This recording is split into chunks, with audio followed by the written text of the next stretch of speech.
Selamat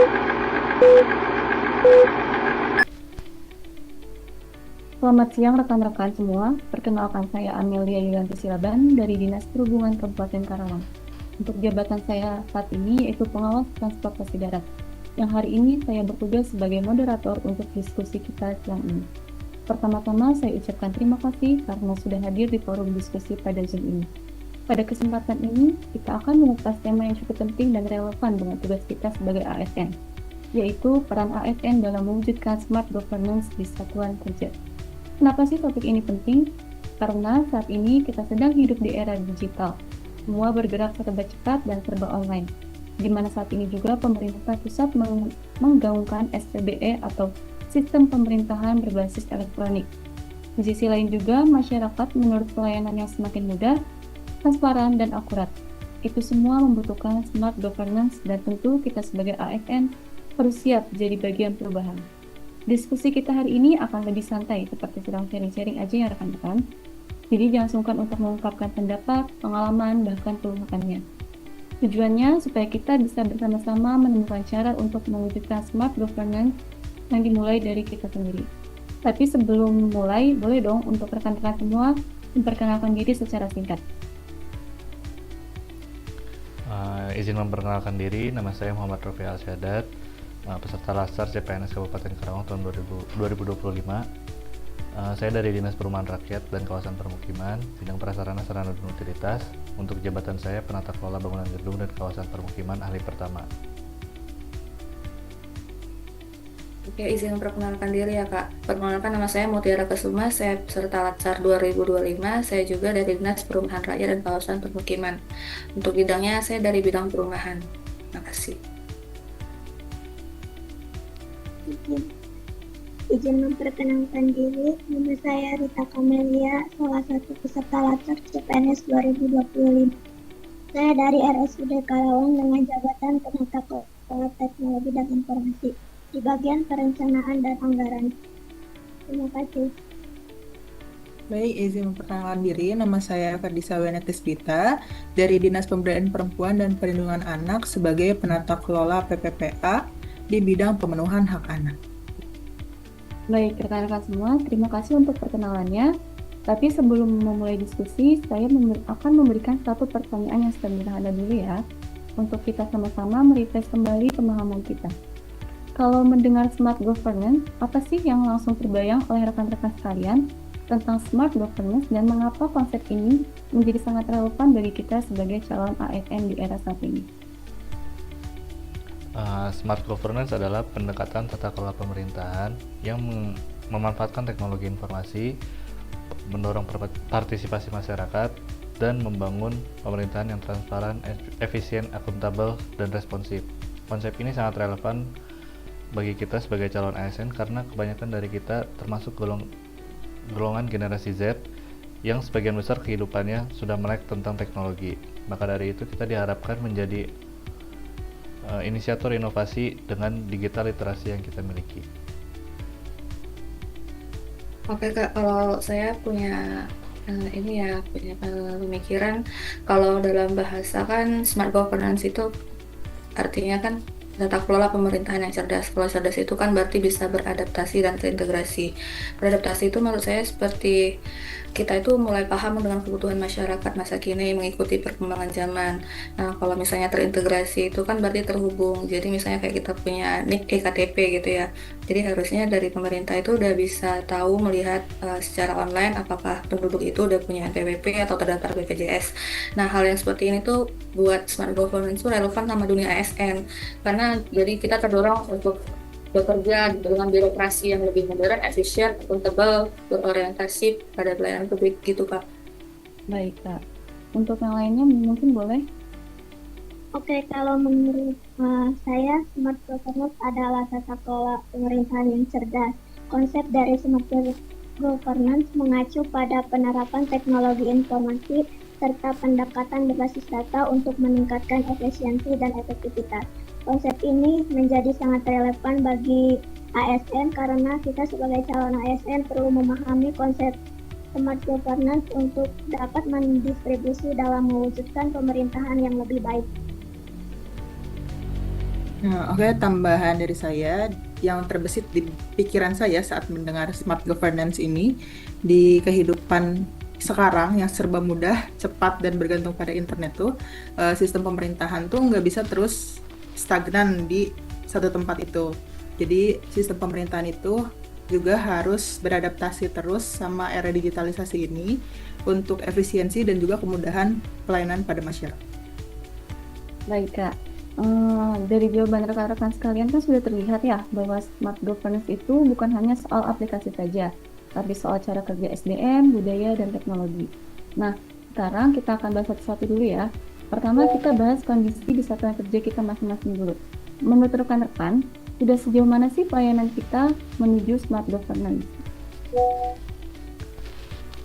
Untuk di instansi saya sendiri yaitu Dinas PRKP sudah memiliki aplikasi yang bernama SIMA.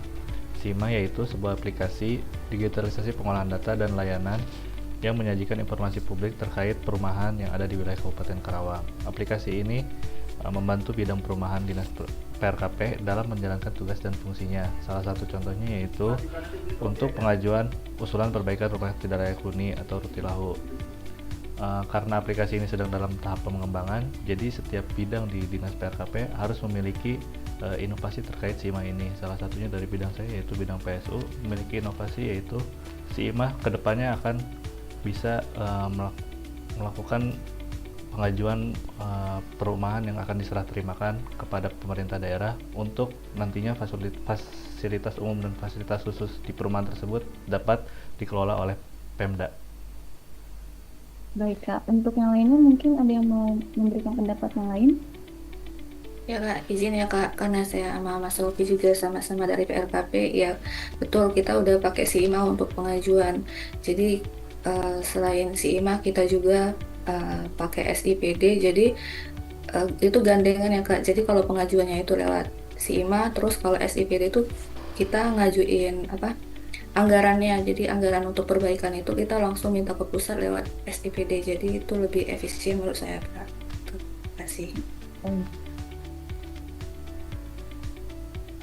Untuk yang lainnya mungkin ada yang mau ditambahkan? Kalau untuk di RSUD Karawang itu ada aplikasi yang namanya SIMRS, Sistem Informasi Manajemen Rumah Sakit. SIMRS ini sistem yang dirancang untuk mengelola operasional rumah sakit secara menyeluruh, mulai dari pelayanan pasien hingga manajemen sumber daya.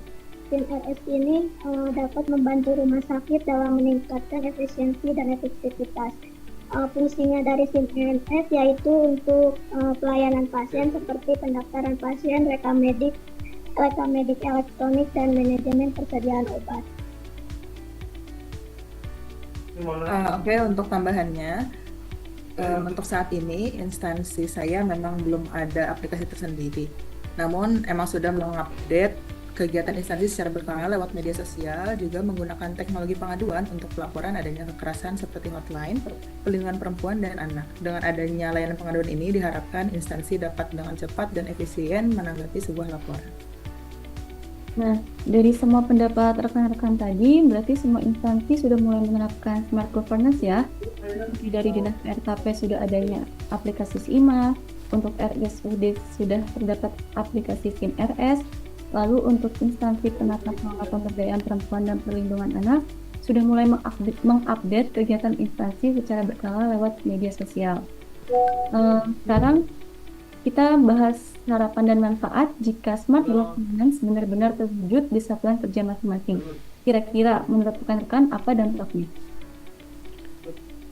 Bila smart governance benar-benar terwujud di Dinas PRKP, harapan saya pelayanan publik seperti bantuan untuk perumahan, pengelolaan PASUM atau FASOS menjadi lebih efisien, perencanaan pembangunan lebih tepat sasaran. Karena dampak apabila smart governance terjadi, maka kinerja dinas akan lebih terukur, pengawasan kawasan kumuh akan lebih efisien, sehingga masyarakat akan lebih puas terhadap kinerja pemerintah. Baik, terima kasih Mas Rofi. Untuk yang lainnya mungkin? Saya juga punya harapan Kak.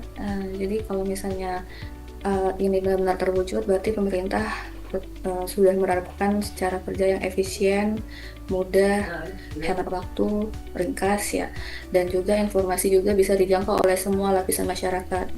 Masyarakat di pelosok bisa merasakan manfaat dari kebijakan pemerintah. Dengan hal ini bisa memaksa juga semua lapisan masyarakat untuk melek teknologi. Itu sangat baik untuk Indonesia ke depannya, Kak. Itu sih. Mungkin apa yang sudah dibahas rekan-rekan kalian itu semuanya benar ya. Lalu kalau bicara soal smart governance, pasti ASN-nya juga harus smart ASN dong.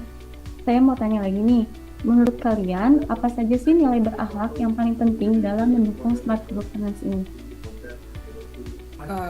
Kalau menurut saya sih sudah pasti semuanya sangat penting ya untuk mendukung smart governance ini. Mungkin ada pendapat lain. Gimana untuk Kak Rita mungkin pendapatnya? Kalau untuk saya sih semuanya sangat penting memang untuk mendukung smart governance ini. Cuman hanya yang lebih mendukung itu yang adaptif dan kompeten. Baik, betul banget ya teman-teman pendapatnya. Memang semua nilai berakhlak itu relevan, tapi menurut rekan-rekan tadi yang telah disampaikan bahwa yang terpenting itu adalah adaptif dan kompeten ya. Sekarang kita masuk ke solusinya nih. Kalau kita emang benar-benar ingin mewujudkan smart governance, khususnya di satuan kerja, langkah konkret apa sih yang bisa kita lakukan untuk mewujudkan itu? Mungkin ada yang mau menjawabnya, memberikan pendapat? Kalau menurut saya sih, kita yang paling utama yaitu meningkatkan kompetensi ASN-nya terlebih dahulu agar sanggup untuk menjalankan smart governance ini. Setelah itu baru kita dapat melangkah lebih jauh untuk mendukung pelaksanaan rencana kerja yang telah disusun. Baik, untuk yang lainnya? Ya, sama setuju Kak. Untuk bagi saya yang pertama harus setiap orangnya harus teredukasi dulu tentang teknologi. Selain itu infrastruktur teknologinya harus memadai kayak jaringan internet di seluruh Indonesia ataupun aplikasinya yang tidak mudah down seperti itu. Terus kemampuan untuk mengoperasikan aplikasinya itu sendiri. Itu aja Kak. Betul banget ya rekan-rekan. Jadi ada beberapa langkah besar ya untuk menuju smart governance, yaitu yang pertama pelatihan ASN, lalu standar kerja dan penguatan infrastruktur. Mungkin ada tambahan lagi dari rekan-rekan yang lain? Saya pikir cukup ya. Jadi untuk diskusi kita hari ini cukup panjang ya rekan-rekan, dan banyak sekali poin penting yang akan saya rangkum bahwa smart governance itu bukan hanya soal aplikasi saja, tapi soal budaya kerja, kesiapan SDM, dan infrastruktur. Poin yang kedua yaitu ASN harus jadi smart ASN dengan nilai berakhlak, khususnya adaptif dan kompeten. Poin yang ketiga, langkah nyata harus dimulai dari kita sendiri, belajar menggunakan sistem digital dan mengubah kebiasaan manual menjadi digital. Karena smart governance harus lahir dan semangat kita untuk melayani dengan cara yang lebih baik. Semoga semangat ini terus terjaga hingga kita benar-benar menjadi agen perubahan yang positif menuju smart governance dan menuju Indonesia Emas. Terima kasih rekan-rekan untuk diskusi yang luar biasa. Banyak ide, pengalaman, dan solusi yang telah dikemukakan. Semoga diskusi ini bisa menjadi pemantik semangat kita untuk berubah dan mewujudkan pelayanan yang benar-benar smart. Mungkin cukup sekian dan sampai jumpa di forum berikutnya. Terima kasih.